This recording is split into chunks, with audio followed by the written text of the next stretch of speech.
श्रोते हो, तुम्ही रेडिओ पुणेरी आवाज 107.8 FM ऐकत आहात आणि तुम्ही तुमच्या आवडीच्या शोमध्ये आहात. म्हणजेच हा खेळ शब्दांचा या कविता व चारोळ्यांच्या शोमध्ये माझ्यासोबत म्हणजेच RJ कैलाससोबत. आनंदी रहा, आनंद लुटा. आणि आजच्या या अप्रतिम आणि सुंदर असं शब्दांकन असलेल्या आपल्या साहित्यिक मान्यवरांच्या सुंदर सुंदर रचनांच्या शृंखलामधील पुढच्या आपण एका 2 चारोळ्यांकडे वळूया. ज्या 2 चारोळ्यांमध्ये रमेश महादेव मोटे लाडझरीकर सर लिहित आहेत, तालुका परळी वैजनाथ, जिल्हा बीड येथून. रमेश महादेव मोटे लाडझरीकर, तालुका परळी वैजनाथ, जिल्हा बीड येथून सरांनी लिहिलं आहे पहिल्या चारोळीमध्ये की दारावरून गेली डोली तुझी खुशीने, दारावरून गेली डोली तुझी खुशीने, पाहतो आणखी वळुनी मी रोज त्या दिशेने, पाहतो आणखी वळुनी मी रोज त्या दिशेने, मी रोज त्या दिशेने, त्या दिशेने. वाह वाह. तर प्रेम, त्यानंतर विरह आणि त्यानंतर कायमचा विरह आणि त्या विरहाच्या आठवणी की ज्या माझ्या दारावरून तुझी आनंदामध्ये डोली गेलेली आहे, त्याच दिशेला मी अजूनही पाहत आहे. खूप गहिरे असे भाव विरहाचे सरांच्या या अप्रतिम अशा चारोळीमध्ये होते. आणि पुढच्या चारोळीमध्ये सर लिहित आहेत की ही आधा तुझी ग कविते, मी फिदा तुझ्यावर कविते. वाह. ही आधा तुझी ग कविते, मी फिदा तुझ्यावर कविते, हे जीवन तुझी या पायी, हे जीवन तुझी या पायी, नतमस्तक तुला मी कविते, नतमस्तक मी तुला कविते. तर कविता तुझी आदा, ज्यामुळे मी तुझ्यावर फिदा आहे आणि हे जीवन तुझ्या पायी आहे, तुला मी नतमस्तक आहे, असं कवितेला उद्देशून सरांनी सुंदर अप्रतिम भाव आपल्या चारोळीमध्ये शब्दबद्ध केलेले होते. तर खूप अप्रतिम सुंदर कवितेबद्दलचे भाव आणि विरहाचे भाव सरांच्या या दोन्ही चारोळीमध्ये होते. आणि पुढच्या आपण एका कवितेकडे वळूया. हृदय चौकी या नावाने श्री अमरदीप सुनंदा पंढरीनाथ मखामले तथा दादासाहेब सरांनी लिहिले तळेगाव दाभाडे येथून. छंदोकामात्य आंतरराष्ट्रीय मंच सन्मानितून सरांनी रक्तपिपासू या शीर्षकाखालील सुंदर अशी कविता पाठवलेली आहे. हृदय चौकी श्री अमरदीप सुनंदा पंढरीनाथ मखामले तथा दादासाहेब सर लिहित आहेत तळेगाव दाभाडे, छंदोकामात्य आंतरराष्ट्रीय मंच सन्मान. आणि सरांनी रक्तपिपासू या शीर्षकाखाली एक वास्तव मांडणारी, सामाजिक वास्तव मांडणारी रचना पाठवलेली आहे. आणि सर लिहित आहेत की सुरक्षित नव्हतीच का ती आधीही, जन्म देणारी दिशा दाखवणारी स्त्री, सुरक्षित नव्हतीच का ती आधीही, जन्म देणारी दिशा दाखवणारी स्त्री, शोषित काल आज उद्या कधीही, शोषित काल आज उद्या कधीही, तिची भावना तिची सहनशीलता, सदैव रोखले बोट तिच्या दिशेने मी, मला रान मोकळं जसा मोकाट वळू, सदैव रोखले बोट तिच्या दिशेने मी, मला रान मोकळं जसा मोकाट वळू, दुर्दैव आपुलकीचे प्रेमाचे टार्गेट ती, दुर्दैव आपुलकीचे प्रेमाचे टार्गेट ती, तिचे बंधन तिचे स्पंदन लागते विवळू, तिचे बंधन तिचे स्पंदन लागते विवळू. ती का सुरक्षित नाही? ती जन्म देणारी आहे, ती दिशा दाखवणारी आहे. तर ती शोषित काय? कालही शोषित होती, आजही आहे आणि उद्याही राहणारच का? तिच्या भावनेचं काय? तिच्या सहनशीलतेचं काय? असा प्रश्न विचारून सरांनी पुढं असं लिहिलं आहे की सदैव तिच्याच दिशेनं बोट रोखलं जातं आणि आम्हाला जणू काही रान मोकळा. दुर्दैवाचं आहे की आपुलकीचं प्रेमाचं ती टार्गेट असते, तिचं बंधन आणि तिचं स्पंदन या सगळ्या सामाजिक व्यवस्थेमुळं विव्हळत असतं. तिचं मन जाणं, तिच्या भावना जाणं, याबद्दल सरांनी रक्तपिपासू या समाज व्यवस्थेचं वाभाडं काढणारी खूप अप्रतिम आणि सुंदर अशी ही रचना होती. गहिरे असे भाव सरांच्या या रचनेमध्ये होते. आणि पुढच्या आपण 2 चारोळ्यांकडे वळूया. ज्या 2 चारोळ्यांमध्ये नागनाथ पाटलोबा बडे सरांनी चोपनवाडीकर, मुक्काम पोस्ट घाटनांदूर, तालुका अंबाजोगाई, जिल्हा बीड येथून लिहिलं आहे. नागनाथ पाटलोबा बडे चोपनवाडीकर सर लिहित आहेत मुक्काम पोस्ट घाटनांदूर, तालुका अंबाजोगाई, जिल्हा बीड येथून. सरांनी 2 चारोळ्या पाठवलेल्या आहेत. पहिल्या चारोळीमध्ये टिचभर पोट या शीर्षकाखाली गरिबीचं जीवन जगणं, समस्या कितीतरी मोठी, पहिल्या 2 ओळीमध्ये सर लिहित आहेत की गरिबीचं जीवन जगणं समस्या कितीतरी मोठी, तिचवर पोट भरण्या तिनं पोटच्याला बांधलं पाटी, टीचभर पोट भरण्या तिनं पोटच्याला बांधलं पाटी, पोटच्याला बांधलं पाटी. आणि खरंच की गरिबीचं जीवन जगणं किती मोठी समस्या असते नाही का. आणि गरीब आणि श्रीमंत ही जी दरी आहे ती खूप वाढते. श्रीमंत श्रीमंत होतोय, गरीब गरीब होतोय. जर का प्रत्येकानं आपल्या पाशी जेवढं आहे त्यातलं कणभर जरी गरजूला द्यायचं ठरवलं तर कितीतरी प्रश्न दूर होतील नाही का त्या लोकांचे. कारण हे गरिबीचं जे जीवन आहे ते खूप क्लेशदायक असं जीवन असतं. हे गरिबीचं जे जीवन आहे त्याचा त्रास खूप होतो. जसं सरांनी म्हटलं आहे की गरिबी असणं ही लाखो करोडो लोकांसाठी एक खूप मोठी समस्या आहे. आणि पोट आपलं एवढंसं असतं, ते भरण्यासाठी पोटच्या लेकराला सुद्धा पाठीला बांधावं लागतं, त्या मायमाऊलीला. म्हणजे त्या माऊमाऊलीचं दुःख व्यथा त्या छोट्याशा बाळाला उन्हामध्ये घेऊन जेव्हा ती माऊली काम करत असते तेव्हा हृदय पिळवटून निघतं नाही का श्रोते हो. आणि आपल्या शोमध्ये मी नेहमी म्हणत असतो की आज जे जीवन आपण जगत आहोत ते करोडो लोकांसाठी एक स्वप्न आहे जे कधीच पूर्ण होऊ शकणार नाही. आणि काय आहे हो ते स्वप्न त्या करोडो लोकांचं जे आपण जगत आहोत. तर 2 जोड कपडे, एक सायकल किंवा एखादी मोटारसायकल, मनगटावर एखादं घड्याळ, एखाद्या छोट्या छोट्या गोष्टी, शिक्षण, छोटंसं घर, खूप साऱ्या छोट्या छोट्या अशा गोष्टी आहेत ज्यामध्ये पायातली चप्पलसुद्धा. तर हे त्यांचं स्वप्न आहे की मला या सणाला हे मिळेल, मला हे पैसे इथून आल्यानंतर हे मिळतील. अशा स्वप्नांमध्ये कित्येकांचं आयुष्य संपत आहे आणि ते आपल्याला सहज मिळते.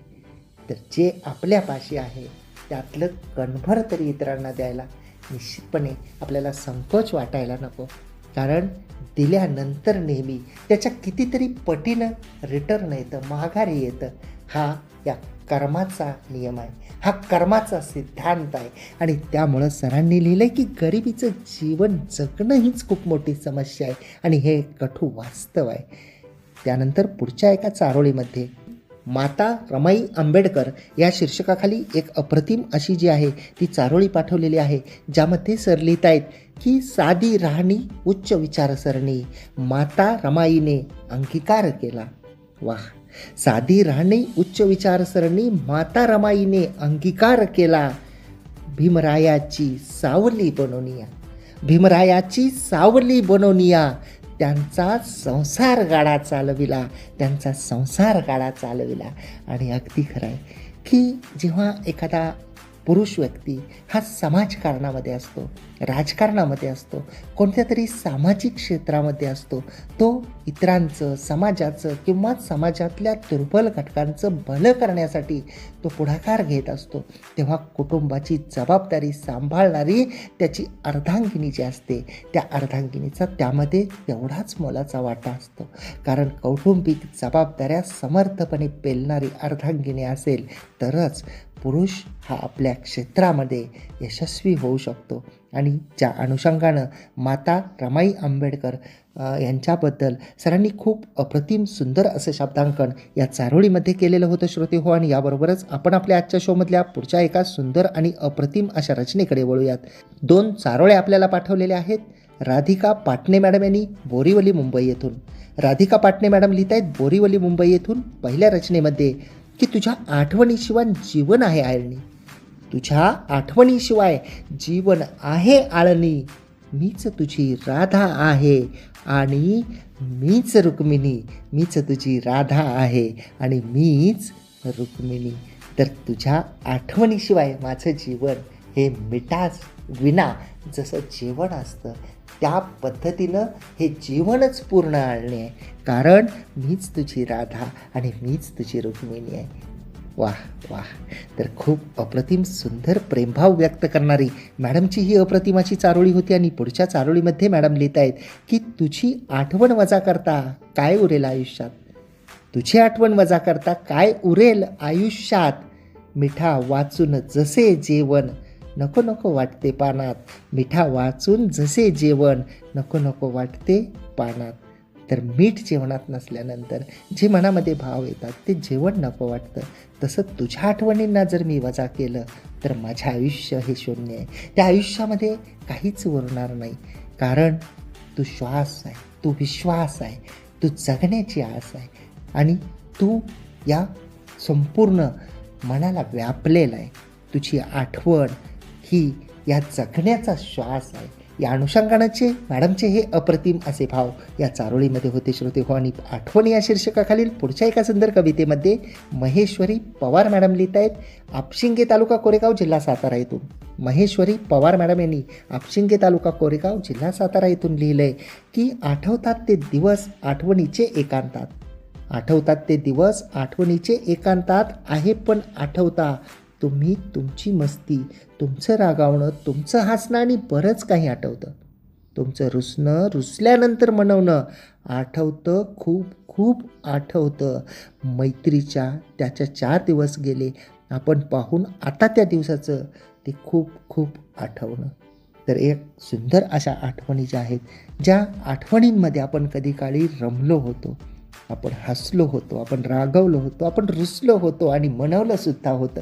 या सुंदर अशा आठवणींना मॅडमनी या रचनेमध्ये शब्दबद्ध केलेलं होतं. आणि याबरोबरच आपण आपल्या आजच्या शोमधल्या पुढच्या माझी मराठी या शीर्षकाखालील सुंदर अशा कवितेकडे वळूया, ज्यामध्ये सौ सविता वीरेंद्र मानकर मॅडम लिहित आहेत, धार मध्य प्रदेश येथून. सौ सविता वीरेंद्र मानकर मॅडम यांनी धार मध्य प्रदेश येथून सुंदर अशी कविता पाठवलेली आहे माझी मराठी या शीर्षकाखाली. आणि मॅडमनी लिहिलं आहे की माझी मराठी मराठी रूपवान आहे सद्गुणी. वाह, माझी मराठी मराठी रूपवान आहे सद्गुणी, दयाभाव तिच्या अंगी गोड मधुर अमृतवाणी. क्या बात आहे. दयाभाव तिच्या अंगी गोड मधुर अमृतवाणी, उकार म्हणजे नाकी नथ. क्या बात आहे, क्या बात आहे. उकार म्हणजे नाकी नथ, पूर्ण विराम पायी चांदणी. वाह वाह.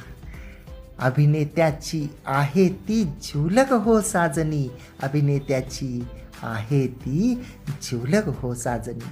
तर माझी मराठी कशी आहे, जी रूपवान आहे, जी सद्गुणी आहे, तिच्या अंगी दयाभाव आहे आणि गोड मधुर अशी अमृतवाणी आहे. उकाराला नाकातल्या नथीची उपमा आणि पूर्णविरामाला पायातल्या चांदणीची उपमा दिलेली आहे. खूप अप्रतिम सुंदर असं शब्दांकन मराठीबद्दल होतं. आणि याबरोबरच पुढच्या एका सुंदर कवितेमध्ये सौ अचला धारप मॅडम लिहित आहेत रोहा जिल्हा रायगड येथून. सौ अचला धारप मॅडम यांनी रोहा जिल्हा रायगड येथून लिहिले विज्ञान विशेष या शीर्षकाखाली की विज्ञानाचे लाभले वरदान, वैद्यकीय क्षेत्रातील प्रगती, हृदयाची यशस्वी शस्त्रक्रिया, मानवी जीवनाला प्राप्त गती. वाह.